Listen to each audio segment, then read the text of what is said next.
Bonjour, Mesdames, Messieurs. Aujourd'hui, à Enjeux régionaux, on va parler du réseau DEMOS, le réseau de démocratie municipale ouverte et solidaire. Et pour en parler, j'ai avec moi M. Jacques Ouellette, qui est un retraité, désengagé de son travail, mais très engagé au niveau de l'action citoyenne. Bonjour, M. Ouellette. Bonjour, Mme Gauthier. Alors, vous êtes un heureux jeune retraité qui a tout son temps pour assouvir des passions comme la démocratie municipale, par exemple. Ça fait partie de mes occupations, en effet.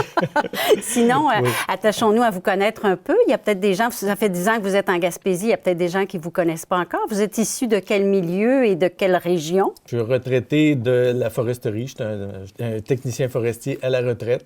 J'ai aussi travaillé en éducation à l'environnement. Donc, les premières causes auxquelles j'ai touché, c'était beaucoup plus au niveau de l'environnement.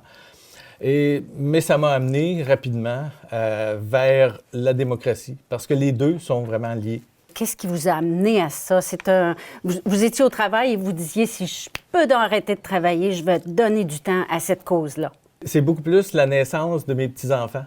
Quand ils sont arrivés, je me suis dit, oups, il y a de quoi d'important là, que je considérais important avant. Je travaillais en éducation, aussi avec des enfants, avec des enseignants.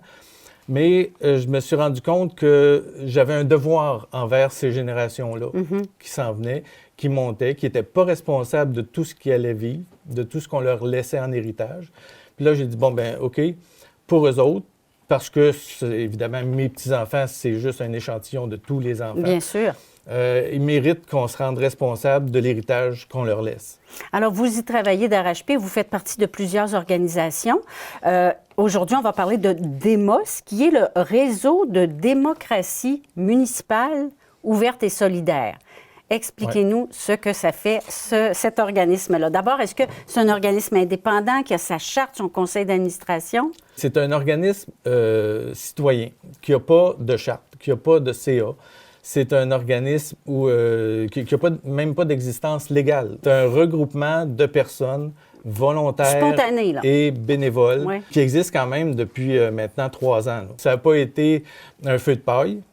Et puis, c'est quelque chose qui rassemble les gens. Comme je vous disais, il y a quand même un lien avec le militantisme environnemental parce que au niveau de l'environnement, pour faire changer les choses, ça prend une masse de gens qui disent « Oups, l'orientation qu'on prend là n'est pas nécessairement bonne pour les générations futures, il faut changer.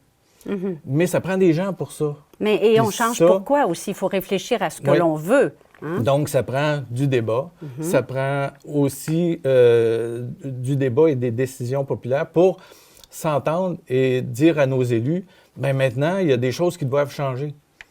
Puis c'est à ça que DEMOS travaille. Et vous n'êtes pas en train de me dire, là, on est toujours fâché, on revendique, on tape du poing sur la table. Vous travaillez en collaboration. On travaille en collaboration, mais toujours dans l'idée d'amener une participation citoyenne de plus en plus forte jusqu'au niveau des décisions qui concernent nos collectivités.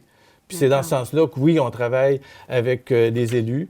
On a fait des présentations avec, entre autres, le coordonnateur de la table des préfets, qui est maintenant rendu le regroupement des MRC de la Gaspésie avec Jean-Michel Landry, pour la compréhension de comment ça se passe à l'intérieur des MRC. On l'a fait avec les préfets Dubé et Mathieu Lapointe d'Avignon pour les budgets participatifs. Donc, on l'a fait avec leur collaboration. Il y a des éléments sur lesquels, peut-être qu'ils nous trouvent moins gentils, mais il y a beaucoup d'éléments qu'on partage ensemble. Parce que même les élus ont à cœur qu'il y ait des gens qui participent au moins à leur conseil municipal. Puis eux autres même trouvent qu'il n'y a pas assez de gens qui participent. La démocratie municipale, c'est pas seulement le fait que on peut, tout le monde, voter pour élire le maire, les conseillers, puis ça y est, c'est fait. Après ça, c'est à eux de faire la chose. En tant que citoyen, on a une responsabilité. La base de ce qui nous motive, c'est de dire la démocratie, c'est pas le vote aux 4 ans. D'accord. La démocratie, c'est une responsabilité de chaque citoyen de participer le plus possible aux décisions qui concernent notre collectivité au complet, la société. Dans le monde où on vit, c'est de plus en plus difficile. La culture individualiste est partout. Partout, on est capable maintenant d'utiliser une seule tondeuse par propriétaire. Oui. On est capable d'avoir toutes nos petites affaires chez nous puis d'être bien. Oui. On n'a plus nécessairement beaucoup à se soucier de l'autre, de notre collectivité. Il y a même Mme Thatcher, un moment donné, qui a dit la société, ça n'existe pas, il n'y a que des individus. On a fait du chemin depuis Mme Thatcher, la dame de fer. Oui, mais Heureusement. les inégalités, depuis les années 80-90, ont continué d'augmenter. Oui. Ce que les 30 Glorieuses nous avaient permis une plus grande égalité entre les personnes, une plus grande redistribution des richesses, par aussi un plus grand débat. Bien, toute cette égalité-là, on est en train de la perdre tranquillement encore. Est-ce qu'au niveau des élus, et là, pas seulement les élus municipaux, mais tous ceux qui ont une charge, une responsabilité publique, on pense qu'une fois qu'on est élu, ça y est, on a toutes les responsabilités, puis on ne doit pas consulter. Il me semble qu'il y a une ouverture depuis quelques années de nos élus, en tout cas en Gaspésie, pour dire on veut avoir une acceptabilité sociale, on va aller vérifier, on va aller valider nos idées auprès de la population. Comme je vous le disais, c'est un défi. C'est un défi autant pour les élus que pour les personnes qui se soucient de la démocratie. Présentement, c'est difficile. Les gens n'ont pas beaucoup de temps à accorder à tout ce qui concerne les décisions qui touchent leur collectivité. Au niveau de la représentation des élus, il y a aussi, c'est aussi beaucoup plus facile, à la fois pour eux comme pour les citoyens, de dire, ben, je suis un décideur, je prends la meilleure décision pour vous, ça va plus vite. mais malgré le fait que ces personnes-là nous représentent, donc, qui doivent faire des efforts pour aller savoir c'est quoi nos aspirations, qu'est-ce qu'on veut en termes de culture, en termes de loisirs, en termes de vivre ensemble dans notre collectivité. Mais là, il y a de plus en plus des budgets, une portion de budget qu'on appelle budget participatif. Où ce sont les citoyens. On a vu l'exemple à Carleton-sur-Mer. Je pense qu'au niveau à Chandler aussi, je pense, il y a une portion de budget. Puis à New Richmond, vous avez raison. On se dit, bon, il y a tant de dizaines de milliers de dollars et les citoyens vont proposer des projets, puis ensuite, on ira au vote populaire sur ces projets. Ça c'est un beau pas dans la bonne direction. C'est effectivement une excellente initiative au niveau citoyen. Qu'on a participé à mettre de l'avant aussi, avec, comme je vous disais, avec les deux préfets de Bonaventure et d'Avignon. Bravo. Auquel a même participé une personne aussi de Rocher-Percé. C'est vraiment des façons de faire qui rapprochent tranquillement le citoyen de sa communauté, par des actions qui sont vraiment concrètes, par des projets qui sont vraiment concrets. Puis ça, on trouve ça merveilleux, mais c'est un petit pas. En tant que citoyen, c'est pas toujours simple. On parle d'individualisme, on cible souvent les jeunes familles, mais on travaille, les deux membres du couple travaillent, il y a les activités des enfants, l'éducation, parfois un enjeu de santé à travers ça. Et il y a toute la portion de la population qui est en situation vulnérable. Bien-être social, chômage, et on en a plein les bras. Avoir à sa propre petite affaire, c'est pas évident de s'impliquer au niveau des décisions municipales. Vraiment pas. C'est un défi. C'est un défi qui est réel.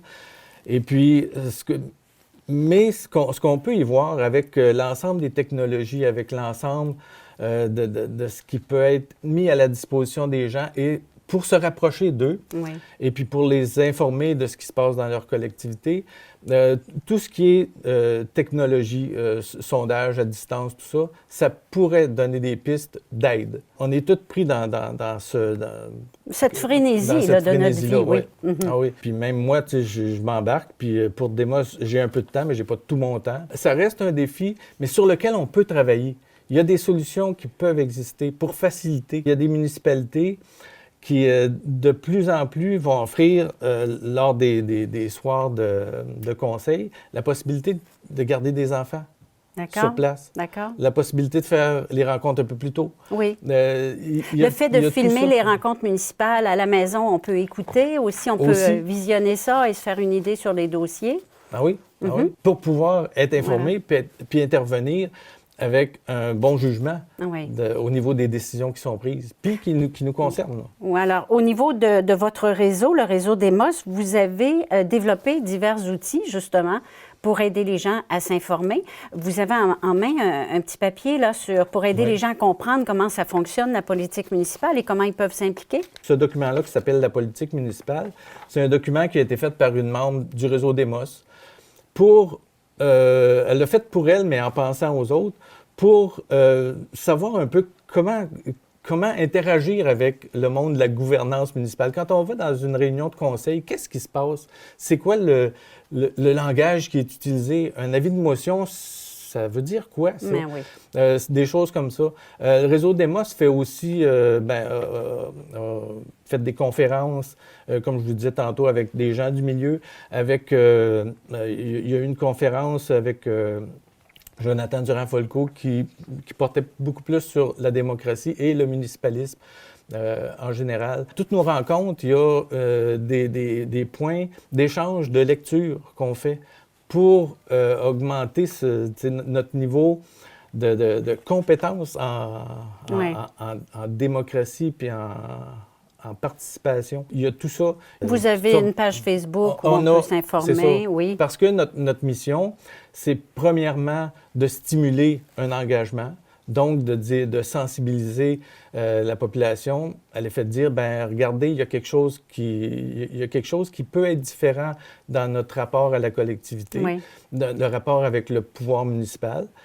Et puis ensuite, bien, notre rôle, c'est de stimuler ce qui se met en marche aussi. Puis, en fait, de réseauter, donc de transférer de l'information sur tout ce qui se passe ici, en Gaspésie, au Québec, puis aussi sur la planète. Il y a beaucoup de choses qui se passent présentement au niveau de la participation citoyenne en Europe. Il va y avoir en France les élections municipales où il y a beaucoup de listes citoyennes qui se mettent en place. Oui. Donc, présentement, en France, parce que aussi le momentum est là, il y a une grande effervescence. Mais il y en a du côté espagnol aussi, il y en a à plusieurs endroits sur la planète présentement.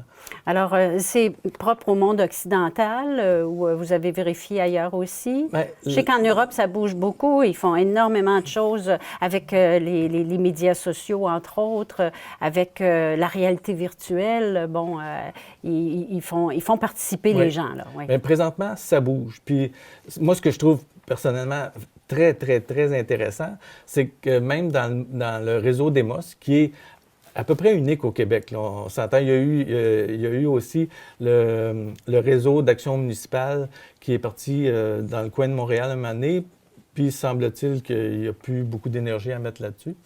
Mais dans le réseau ici, dans la baie des Chaleurs, il y a beaucoup de jeunes qui s'inscrivent. Tu sais, dans nos réunions, il y a tout le temps beaucoup de jeunes. Puis ça, je trouve ça vraiment intéressant. Puis entre autres, en politique municipale, on dit, ben les jeunes ne sont pas là, puis tu sais où ils sont, puis ils sont fort occupés. Mais il y en a qui trouvent ça important, puis qui trouvent ça important de s'y impliquer. On a besoin de toutes les générations, en fait. Oui. Hein? Ah oui. Donc, vous êtes aussi en mode recrutement pour vous aider à amener vos dossiers. On est toujours en mode recrutement. C'est un réseau qui est vraiment inclusif. Puis on travaille tous sur un pied d'égalité. On travaille par dossier. Les gens se disent, bon, ben moi, je vais être responsable de telle activité. Ils se mettent en groupe, l'activité se fait. Ça fonctionne vraiment de façon horizontale. On va mettre à l'écran les coordonnées pour que les gens puissent communiquer avec vous, réseau social, mais aussi numéro de téléphone. Quelqu'un peut vous joindre et avoir envie de s'impliquer, en savoir davantage. M. Ouellette, c'est tout le temps que nous avons. Bravo pour votre implication et merci d'être venu nous en parler. Eh bien, je vous remercie beaucoup, Mme Gauthier. Voilà, mesdames, messieurs, c'est tout pour cette semaine. Toute l'équipe d'Enjeux régionaux vous souhaite une excellente semaine.